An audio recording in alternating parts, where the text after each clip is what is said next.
মদিনার বাজার দিয়ে নবীজি যাচ্ছেন, নবীজির একটা ওট পছন্দ হয়েছে, তো নবী ওটের মালিকের কাছে গিয়ে জিজ্ঞেস করলেন, ভাইয়া এই ওটটার দাম কত?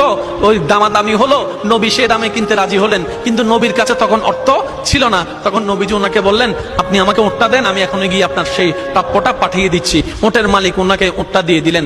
আশেপাশে যারা ওটের মালিক ছিল সবাই জিজ্ঞেস করতেছে, এই পাগলা, তুমি কি যাকে ওট দিয়েছো তাকে চিনো? বলে যে না। নাম জানো? বলে যে না। পরিচয় জানো? বলে যে না। ঠিকানা জানো? না। তো তুমি যে ওটটা দিয়ে দিলা, উনি যদি ওটার টাকাটা না ফাটায় তখন তো তুমি লসের মধ্যে চলে যাবা। সে ওটের মালিক বলে, এত সুন্দর নুরানি চেহারাওয়ালা কখনো বাটপার হতে পারে না, কখনো চিটার হতে পারে না, কখনো মিথ্যুক হতে পারে না।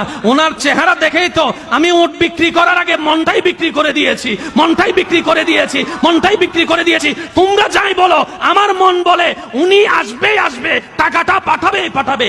এই কথা বলতে না বলতে কিছুক্ষণ পরে নবীজির একজন সাহাবা এসে বলছেন, একটু আগে একজন ওট নিয়ে গিয়েছেন, কাছ থেকে ওটের মালিকটাকে একটু দেখতে চাই। উনি বলে যে আমার থেকে। তো উনি বললেন, আমাদের নবী আপনার থেকে ওটটা নিয়ে গিয়েছেন, ধরেন ওটের টাকাটাও দিয়েছেন, আপনাদের খাবার জন্য কিছু খেজুরও হাদিয়া পাঠিয়েছেন, খেজুরও হাদিয়া পাঠিয়েছেন। ওই ওটের মালিক বলে, ভাইয়া টাকাটাও রাখেন, খেজুরটাও রাখেন, আগে আমাকে ওনার কাছে নিয়ে যান। আমি ওট বিক্রি করি নাই, আমার দিলটাই বিক্রি করে দিয়েছি।